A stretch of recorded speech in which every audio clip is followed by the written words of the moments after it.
लग्न लावून दिल्याच्या नंतर काही दिवसांनंतर त्या मुलीकडून असं कळलं की ही त्या मुलीचे हे 9वं लग्न होतं माझ्यासोबत. तिच्या याच्या माझ्या अगोदर 8 लग्न झालेले होते.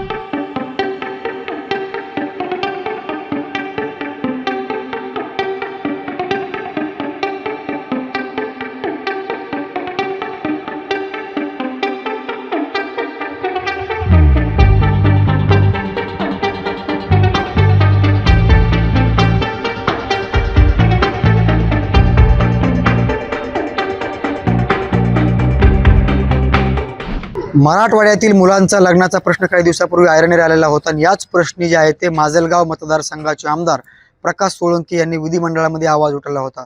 मात्र जी लग्न लावून फसवणारी टोळी जी आहे ते बीड जिल्ह्यामध्ये सक्रिय झालेली होती आणि असाच एक प्रकार पुन्हा बीडच्या गेवराई तालुक्यातील उमापूर येथे घडलेला आहे. लग्न लावून एका युवकाला फसवलेलं आहे. या प्रकरणी त्या स्वतः SP ऑफिसमध्ये तक्रार दाखल करण्यासाठी आले. नेमकी काय घडलेलं आहे, तुमच्यासोबत कशी फसवणूक झालेली, नेमकी तुमचं म्हणणं काय, तक्रारीमध्ये तुम्ही काय म्हटलेलं आहे? मी योगेश शिंदे, हे माझे मामा महादेव शितळे, माझा भाऊ राजू शिंदे, हे सर्वजण मिळून आहे ना माझ्या लग्नासाठी मुलगी शोधत होते. तर माझ्या गावामध्ये एक एजंट होता गणेश अंदुरे व त्याची पत्नी राधा अंदुरे, की त्यांना हे कळलं की हे मुलगी शोधतात. तर त्यांनी माझ्या घरी येऊन माझ्या भावाला, माझ्या मामाला सांगितलं की आम्ही मुलगी देतो, आमच्याकडे मुलगी आहे बिगर लग्नाची, तिचं लग्न झालेलं नाही, काही नाही, अशी मुलगी आम्ही तुला देतो, पण आम्हाला 3.5 लाख रुपये द्यावे लागतील. तर मामाने भावाने मिळून होकार दिला, चला ठीक आहे, भेटत नाही तर ठीक आहे म्हणले. तर त्यांनी माझं एक 8 दिवसांनी लग्न लावून दिलं उमापूर येथे, उमादेवी मंदिरात. लग्न लावून दिल्याच्या नंतर काही दिवसांनंतर त्या मुलीकडून असं कळलं की ही त्या मुलीचे हे 9वं लग्न होतं माझ्यासोबत. तिच्या याच्या माझ्या अगोदर 8 लग्न झालेले होते. त्या 8 लग्नामध्ये हे पूर्ण राधा अंदुरे आणि गणेश अंदुरे यांचा हात आहे. आणि त्यांची सक्रिय टोळी असेल किंवा काय असेल, त्यांचे सहकारी मित्र असतील, ते काय माहीत नाही. त्याच्यानंतर आम्हाला त्या मुलीने इतकं छळलं की ते आमच्या घरात म्हणायची मी फाशी घेईल, मी हे करेल, असे कारणे सांगून त्या लोकांनी त्या मुलीला बळजबरीने आमच्याशी मानसिक, शारीरिक आणि पैशाचा, सोनं केलं, तिला सोनं पण घेऊन गेली. पैसे सांगा, तुमची एकूण फसवणूक किती झालेली आहे? लग्नाच्या वेळेस किती तुम्ही पैसे दिलेले आहेत? एजंट कोण आहे आणि तुमची संपूर्ण फसवणूक किती झालेली, नेमकं कसं काय झालं तुमची सगळं? मी एजंटला गणेश अंदुरे व राधा अंदुरे हे मेन एजंट आहेत. यांना मी 3.5 लाख रुपये देण्याची बोली केली. त्यांनी कमी जास्त करून 3,01,000 माझ्याकडून कॅश घेतली. आणि लग्नामध्ये 3.5 ते 4 लाख रुपये माझा खर्च झाला. लग्नामध्ये सर्व रिवाजाप्रमाणे लग्न केलं. जी काय गोष्टी असतात लग्नामध्ये पूर्णपणे अगदी ओकेमध्ये सगळे लग्न, जसं लग्न घडतात ना, लग्नामध्ये जे काय घडतात ना ते सगळं काही रीतिरिवाजाप्रमाणे पूर्ण केलं. आणि तिने आहे ना, त्याच्यानंतर मला कळलं की हे तिचे 8 लग्न झालेले आहेत. हे तिचे 8 लग्न झाल्याचे प्रूफ आहेत. हे माझ्या लग्नाचा प्रूफ 9वा. आणि तुम्हाला सांगतो,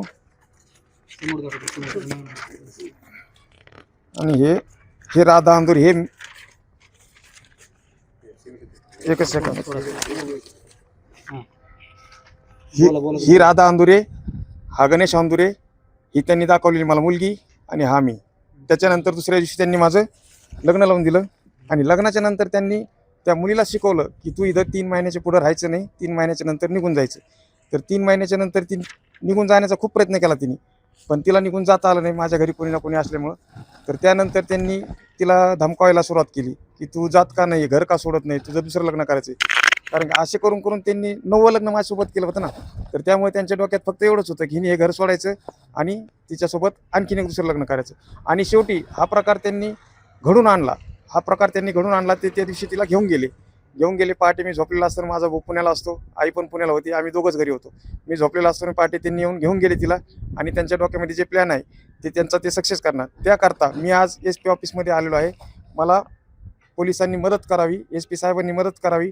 आणि जे काय माझ्यासोबत घडलंय हे आणखी कोणासोबत घडू नये. कारण की मला फसवलं गेलंय, मी इतका फसवलं गेलोय, 8-9 लाखाला मी फसवलं गेलोय सर. आणि त्या पोरीने पण मला, आणि त्या गणेश अंदुरेने आणि त्याच्या बायकोने पण, यांनी सगळ्यांनी मिळून मला फसवलं. यांची सक्रिय टोळी आणि यांच्या पाठीमागं खूप मोठा हात आहे. ती मुलगी म्हणते की माझी मोठी गँग आहे, तुला पण आम्ही असं करू तसं करू. म्हणजे त्या मुलीला पण यांनी भयकवलं. ती राहत होते पण तिच्या डोक्यामध्ये तेच आहे, कारण की ती होतीच त्यांच्या टोळीमधली. त्याच्यामुळे तिला पण त्यांच्याशिवाय पर्याय नव्हता. ते जे बोलायला सांगायचे तेच बोलायचे. आणि अशा प्रकारे ती मुलगी निघून गेली. शेवटी माझा पैसा गेला, मुलगी गेली. आणि आज मी तुमची फसवणूक झालेली आहे. पोलिसांकडे तुम्ही पत्राद्वारे काय मागणी केलेली आहे? तुम्हाला ज्यावेळेस तुमचं लग्न झालं त्यावेळेस तुम्हाला हे सगळं प्रकार कधी लक्षात आला? कारण तुम्ही आता म्हणलात की 8-9 लग्न झाले, माझं 9वं लग्न आहे, इतका खर्च झालेला आहे, हे तुम्हाला सगळं कधी समजलं? हे लग्न झाल्याच्या नंतर ती मुलीकडूनच समजलं. कारण की तिला माहित होतं की मी जर तिने जर मला सांगितलं तर तिला माझ्यापासून पळून जायला सोपा मार्ग आहे. कारण की मी तिला कुठल्या ना कुठल्या परीने तरी काढूनच देणार, असा तिचा सोपा मार्ग तिला निवडला. तिनेच मला सांगितलं सगळं की माझं असेल अशा ठिकाणी लग्न झालं. एक इंदूरला झालं, एक जळगावला झालं, एक साताऱ्याला झालं आणि असे बरेच. ती म्हणली काही तर मला नावं पण माहीत नाही. तिथं मला 2-2, 3-3 दिवसातच त्यांनी काढलं एजंट लोकांनी.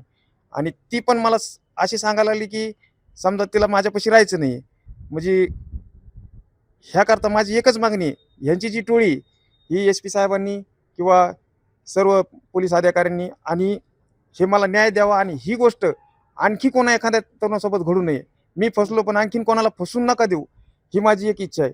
आणि मी आज रोजी एक मिनिट, आपलं तुम्ही चकलामा पोलिसांकडे गेला होता? हो, चकलांबा पोलिसापर्यंत तिथं पण गेलतो, पण तिथं पण आमची टाळाटाळ केली.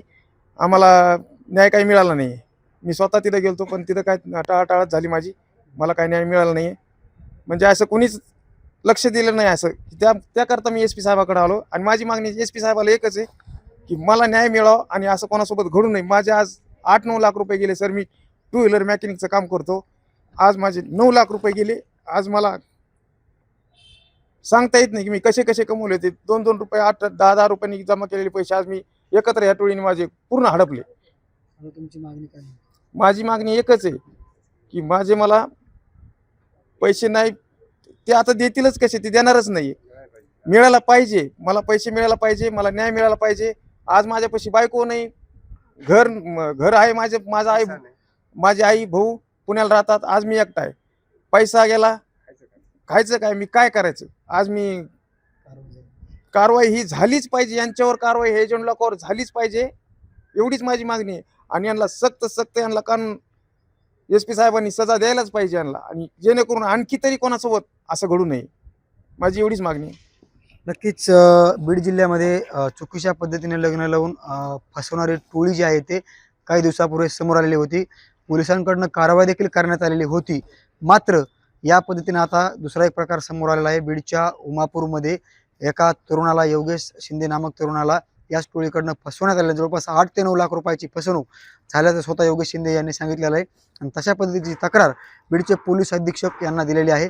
नक्कीच या प्रकरणात आणखी नवीन माहिती काय समोर येते आणि या टोळीने नेमकं आणखी बीड जिल्ह्यामध्ये कोणाकोणाला फसवले हे देखील पाहणं महत्त्वाचं असणार आहे. मात्र शिंदे कुटुंबियांकडून अशी मागणी करण्यात आलेली आहे की आम्हाला न्याय मिळाला पाहिजे आणि माझ्यासोबत घडलेला प्रकार कोणासोबत घडला नाही पाहिजे, असं योगेश शिंदे यांचं म्हणणं आहे.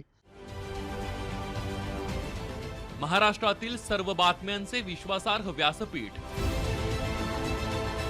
सकाळच्या सर्व सोशल मीडिया प्लॅटफॉर्मला लाईक, फॉलो आणि सबस्क्राईब करा. तसंच सर्व नोटिफिकेशनसाठी बेल आयकॉन प्रेस करायला विसरू नका.